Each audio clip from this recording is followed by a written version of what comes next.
I am a Christian. 저는 그리스도인입니다. 반감이 있으신가요? 요즘은 이런 얘기를 하시더라고요. 기독교 정체성의 위기다. 교회의 정체성의 위기다. 그리스도인의 정체성의 위기다라고 합니다. 제가 오늘 그 사도행전 11장 19절 26절 말씀을 묵상한 것은 저하고 같이 일하신 분 중에 한 분이 계시는데요. 교회 안에서 이 인간관계로 인해서 믿음에서 실족한 한 분입니다. 그분의 말씀을 듣고 묵상한 것이 오늘 사도행전 11장 19절 26절 말씀입니다. 사람이 감출 수 없는 것이 세 가지가 있습니다. 많은 것 중에 제가 오늘 설교 내용 중에 앞부분에 나와 있는 그 초점은 세 가지였습니다. 좌우를 한번 보세요. 뒤를 좀 보시고. 우리 딸이 이거 하지 말라고 그랬는데요. 좌우를 한번 보세요. 부부가 될 수도 있고, 그다음에 자녀가 될 수도 있고, 그리고 장모님, 어머니 될 수도 있습니다. 한번 찾아보세요. 감출 수 없는 것이 있는데요. 한번 보십시오. 말하지는 마시고. 감출 수 없는 세 가지가 있는데요. 저는 이렇게 세 가지를 말해 봅니다. 하나는 뭐냐면 사랑하는 사람들의 모습입니다. 두 번째는 뭐냐면 재책입니다. 세 번째는 가난입니다. 사랑하는 사람들의 모습을 보면 이렇습니다. 우리말의 속담에 이런 말이 있습니다. 꽃본 나비 또는 물본 기러기. 이런 표현은 무슨 뜻이냐면 마음에 드는 이성에게 매우 마음이 쏠림을 비유하는 말입니다. 사랑하는 사람을 보면 기쁨의 모습이 온몸으로 표현되는 것입니다. 그렇지 않나요? 아닌가 보네요. 두 번째는 재책입니다. 이 앞에 이비인후과 선생님이 계시는데 제가 문자를 써서 죄송합니다. 재채기는요, 코 안에 신경이 자극을 받아 갑자기 코로 숨을 내뿜는 일입니다. 그래서 코 안에 이물질이 속으로 들어가지 못하게 막는 것이 재채기입니다. 이때쯤 재채기가 나와야 되는데. 그러니 감출 수가 없습니다. 세 번째는 가난입니다. 가난은 대물림이 된다고 합니다. 율곡 이이 선생은 인생의 3대 불행을 이렇게 말합니다. 초년 성공, 그리고 중년 상처, 그리고 말년 빈곤이라고 말합니다. 복권 당첨 같은 일확천금의 행운으로 성공해서 흥청망청 거덜나는 케이스가 바로 초년 성공입니다. 배우자가 죽으면 재혼하기도 쉽지 않고 경제적 궁핍도 생길 수 있다는 것이 바로 중년 상처입니다. 늙어서 돈마저 없으면 그것보다 서러운 것이 없다는 것이 바로 말년 빈곤입니다. 제가 초점을 맞춘 것은 바로 가난 중에 그 말년 빈곤입니다. 제가 일하는 곳이 와이트락인데요. 와이트락 그 현장 근처에 실버타운이 있습니다. 숙식이 제공이 되고요. 의료와 그리고 삶의 질을 높이는 프로그램이 진행이 됩니다. 하루 비용은 280불입니다. 작은 돈이 아닙니다. 근데 이분들의 모습을 보니까 이런 서러움은 없는 것처럼 보입니다.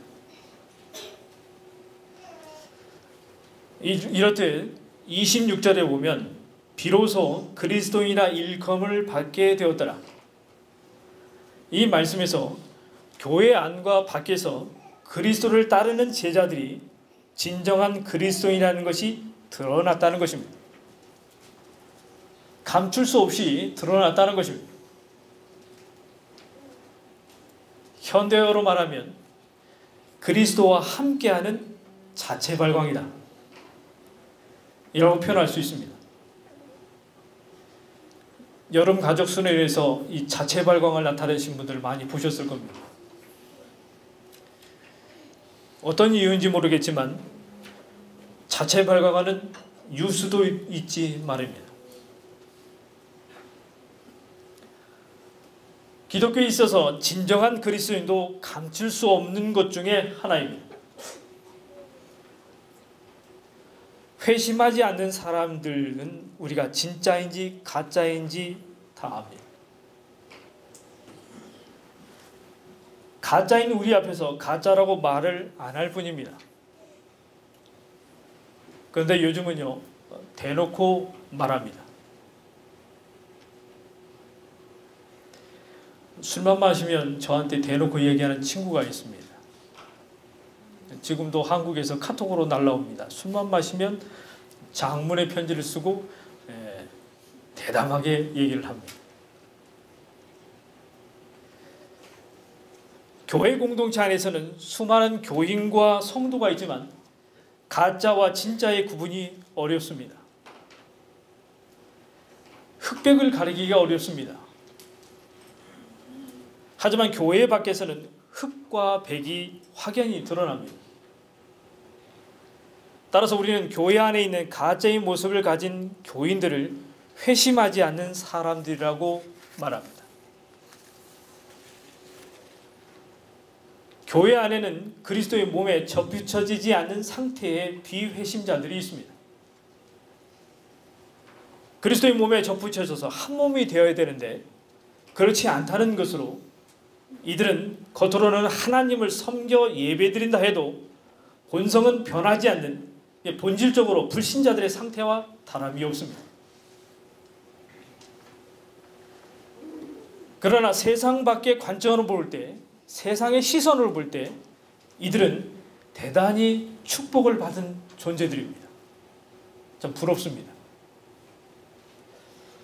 요즘은 자신들의 공동체가 종말의 때 최후의 보루인 것처럼 더 열성적으로 종말의 날을 선포해서 포교 활동을 하는 사이비 종교 지도자들이 있지 말입니다. 따라서 구원의 날이 멀지 않았는데 교회 안에서 비회심자들이 여러 섬김을 받으면서 하나님의 은혜를 경험하기 때문입니다. 따라서 이러한 은혜의 여러 도구들이 곁에 있는데도 불구하고, 즉 은혜를 경험하는데도 불구하고, 그럼에도 불구하고 회심하지 않는 이들은 후에 하나님 앞에, 즉 심판 앞에 맥없이 주저앉아서 두려움과 그리고 그 두려움으로 떨게 될 것입니다. 회심하지 못한 신자들이 예수의 몸에 살로 접붙여질 수 없는 이유는 변치 않는 본성 때문입니다. 우리의 본성 때문입니다. 성령으로 말미암은 본질적 변화 속에서 옛 성품이 깨어지는 본성의 변화를 겪지 않는 진정한 예수의 삶, 예수와 한 몸이 될 수 없습니다. 빌립보서 2장 5절에 너희 안에 이 마음을 품어라. 곧 그리스도의 예수의 마음이니, 그 예수님의 마음을 품어야 예수의 몸에 접붙여지게 되는 것입니다. 예수께 접붙여지지 않는 본성의 특성은 하나님을 거스르는 것입니다. 어른들이 말씀을 많이 하십니다. 거스른다, 거스르다. 바로 자기중심적으로 가치 판단을 내리는 것을 하나님을 분명히 대적하는 행위입니다. 비회심자들은 세상에서도 노골적으로 자기중심적으로 살아갑니다. 물론 거듭난 회심자들도 세상의 유혹에 미혹되거나 그리고 이끌리기도 합니다. 그러나 회심한 신자들의 영혼의 취향은 그리스도의 십자가 향기를 갈망함으로 인해서 다시금 돌이킬 수가 있는 것입니다. 회심하지 못한 신자들은 그리스도의 십자가 향기를 그리워하지 않습니다. 영혼의 본성이 바뀌지 않았기 때문에 그리스도의 감미로운 저 천국의 향취, 그 향취를 그리워하지 않는 것입니다. 오히려 예배를 드리면서도 정서적으로 반감을 느낄 뿐입니다. 대부분 그분들의 모습은 이겁니다.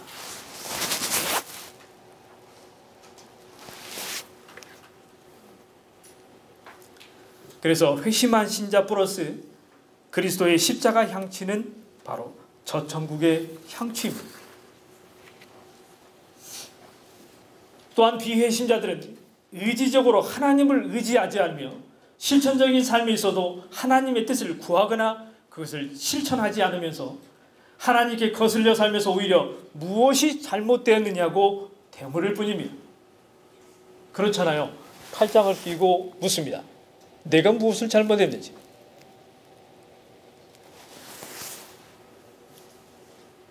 누구나 자신이 하고 싶은 대로 행하고 그 행함에는 탐심의 본성이 있습니다.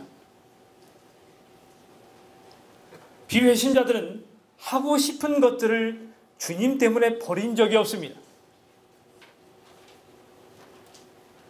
마가복음 10장에 부자 청년의 비유가 있습니다. 예수님은 관습적이고 도덕적인 잣대로 인간을 보고 자기 행동을 판단한 청년을 향해서 칼보다 더 날카로운 말씀을 던집니다. 너에게는 한 가지가 부족한 것이 있다. 가서 내가 가진 것을 다 팔아서 가난한 사람들에게 주어라. 그리고 와서 나를 따라라.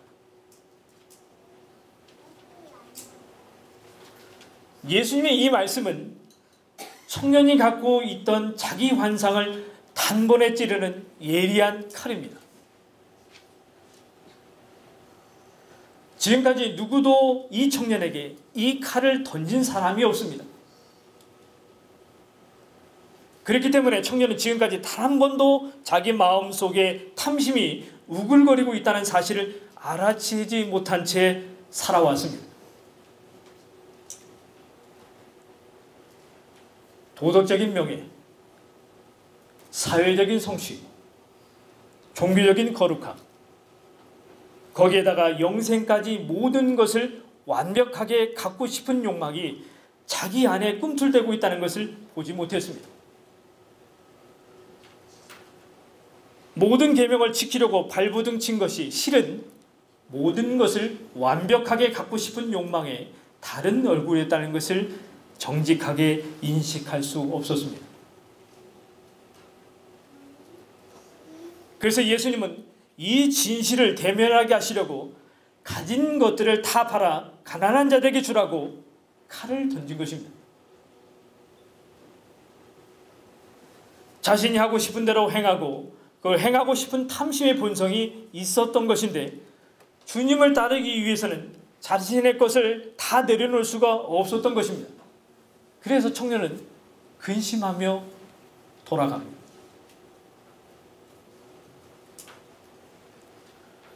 반면 회심자들은 자신의 뜻보다는 하나님의 뜻을 먼저 구합니다. 자신의 뜻대로 행한다 할지라도 결국에는 하나님께 회개하고 주 앞에 엎드려집니다. 그렇다면 진정한 그리스도는 누구라고 생각하십니까? 그리스도의 정체성, 오늘 설교 제목인데요. 이 그리스도의 정체성을 가진 사람이 바로 진정한 그리스도입니다. 최근에 문만성 목사님이 명백한 그리스도인, 명백한 그리스도인 설교 말씀하셨습니다. 이 정체성이라는 것은 사전적으로 이런 말입니다. 본래의 모습을 깨닫는 성질로 그러한 성질을 가진 독립적인 존재입니다. 우리는 본래 하나님의 형상대로 창조된 인간입니다.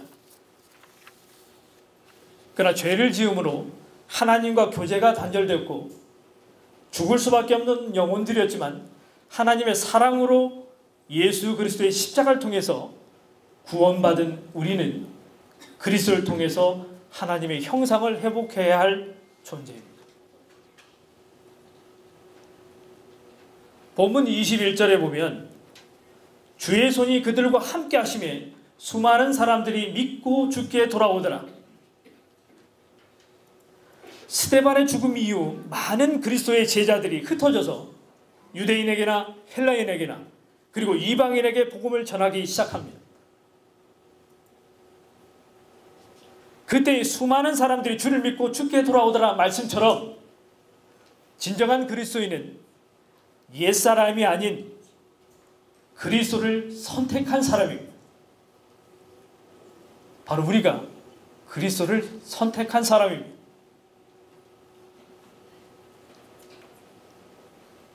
갈라디아서 2장 20절에 보면 제가 좋아하는 성경 말씀이 있네요.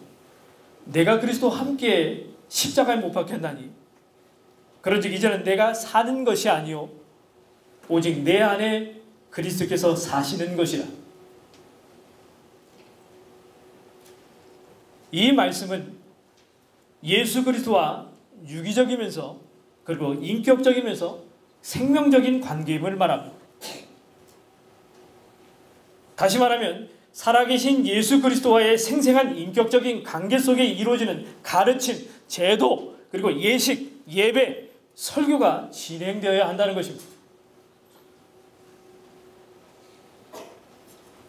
이는 그리스도와의 살아있는 관계가 어떤 제도나 교훈이나 의식으로 표현될 수 있지만 예수 그리스도와의 생생한 인격적인 관계가 없이도 기독교의 가르침이 전수될 수 있고 기독교적인 제도가 확립될 수도 있고 그리고 기독교적인 예식이 거행될 수도 있습니다. 그리고 심지어 예배와 설교가 진행될 수도 있다는 것입니다.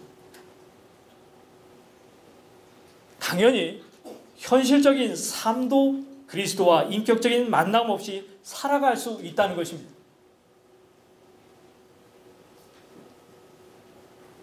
그래서 로마서 6장 6절에 우리가 알거니와 우리의 옛사람이 예수와 함께 십자가에 못 박힌 것은 죄의 몸이 죽어 다시는 우리에게 죄에게 종노릇하지 아니하려 함이니 말씀합니다. 무엇이 우리의 옛사람입니까? 허름한 옷을 입어서 옛사람입니까?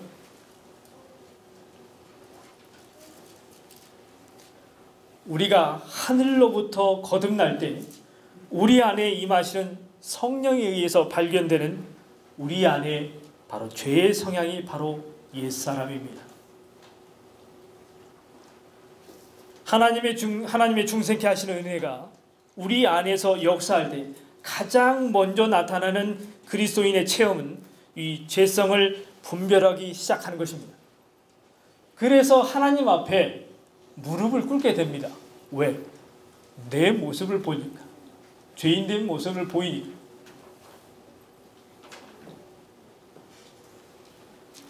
그 죄성은 지금까지 자기 멋대로 모든 것을 주관하고 역사해왔던 힘으로 하나님의 영의 욕을 거스리는 정욕을 말하는 것입니다.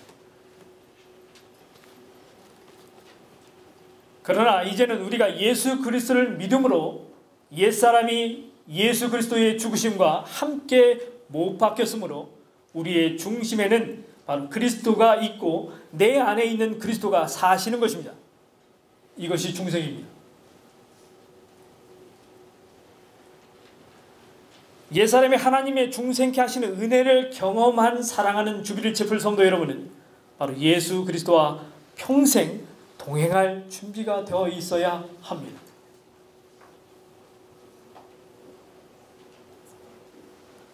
본문 24절에 보면 바나바는 착한 사람이요 성령과 믿음이 충만한 사람이라 말씀합니다.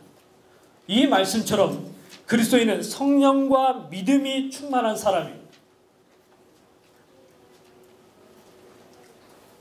믿음은 내 안에서 생기는 그 어떤 것이 아닙니다.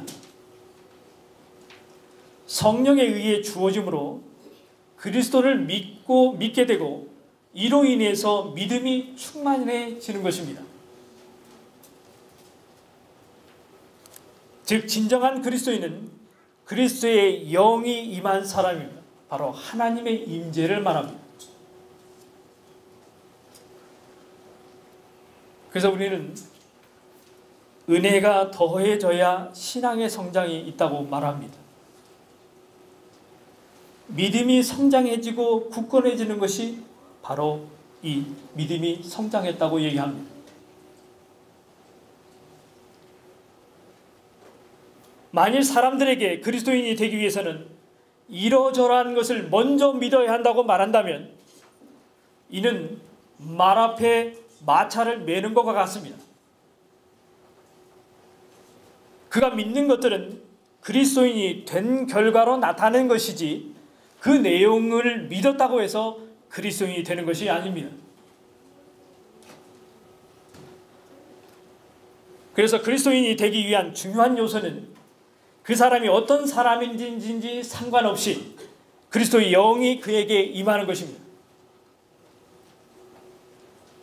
사람이 천사가 될 수 없는 것처럼 인간의 힘과 열심이 그리스도인이 될 수 없는 것입니다. 그리스도인 되기 위해서는 하나님께로부터 뭔가를 받아야 합니다. 뭔가를 받아야 합니다. 주께서는 이를 위로부터 거듭남이라 말씀합니다. 그래서 요한복음 3장 3절에 예수께서 대답하여 이르시되 진실로 진실로 내게 이르노니 사람이 거듭나지 아니하면 하나님의 나라를 볼 수 없느니라.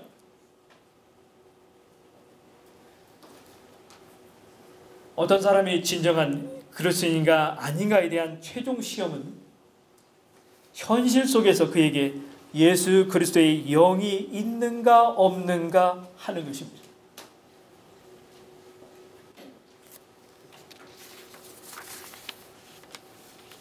하나님으로부터 믿음으로 주어진 거듭남을 경험한 사랑하는 주비를 제불 성도 여러분은 여러분의 정신격적인 삶 속에 그리스도의 영이 임하기를 계속 임하기를 축복합니다.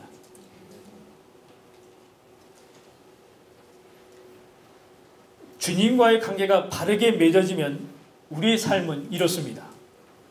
그리스도에 속한, 그리스도적인, 그리스도와 같은, 그리스도를 닮은, 그리스도를 따르는 삶으로 드러날 수밖에 없습니다. 따라서 진정한 그리스도인은 자아 실현이 아닌 그리스도 실현을 원합니다. 자아 실현이 아니라 그리스도의 실현을 원합니다. 본문 26절에 보면 교회에 1년간 모여 있어 큰 무리를 가르쳤고 주 예수 그리스도의 가르침대로 교회에서 교회 밖에서 그리스도의 복음을 전하며 가르쳤다는 것입니다. 스데반의 죽음을 목도한 제자들이기에 그리스도를 또는 복음을 죽기 살기로 전하지 않았을까요? 서점에 가면 자아 실현에 관한 책들이 많이 있습니다. 문 앞에 서서 바로 걸어가면 앞쪽에 이런 책들이 많이 진열되어 있습니다. 현대인들은 도덕적인 사람이 되라, 종교적인 사람이 되라, 당신 자신을 실현할 수 있도록 똑바로 서라, 자아 실현의 근거를 두고 있습니다. 이러한 모습이 교회 안에 있는 교인과 성도들에게서도 볼 수 있다는 거죠.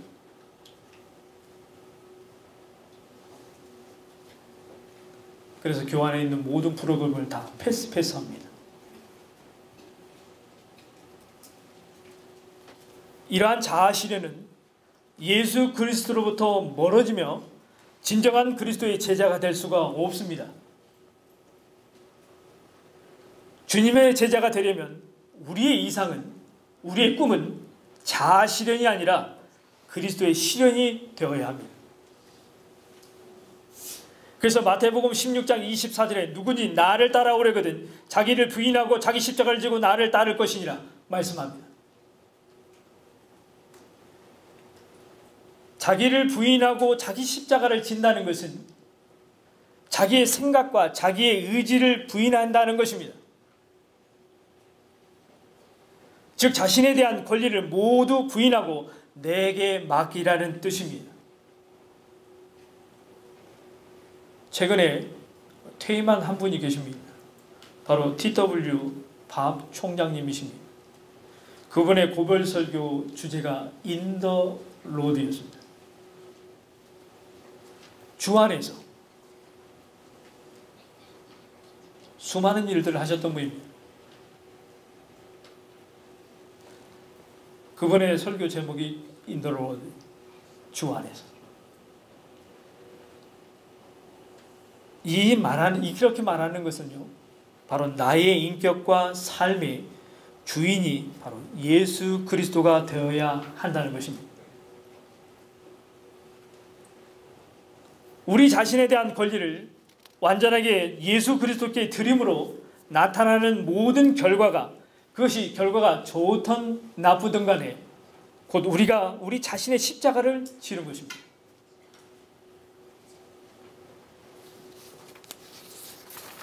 그래서 복음성가에 이런 가사가 있습니다.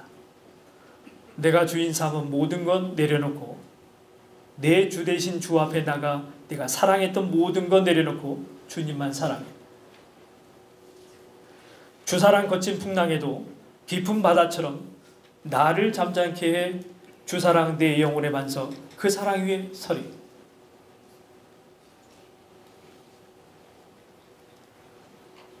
사랑하는 주빌 채플 성도 여러분, 현대의 자아 실현이 아닌 그리스도의 실현이 우리의 삶에 있어서 우리 이상이 되어야 합니다. 제자들이 안디옥에서 그리스도인이라고 인정받을 수 있었던 것은 그리스도의 가르침대로 실현했기 때문입니다. 세상 사람들에게서 멸시와 조롱을 받는 시대를 우리는 살아가고 있습니다. 세상 사람들에게 인정받는다는 것은 바로 하나님이 보시기에도 합당한 신자들입니다.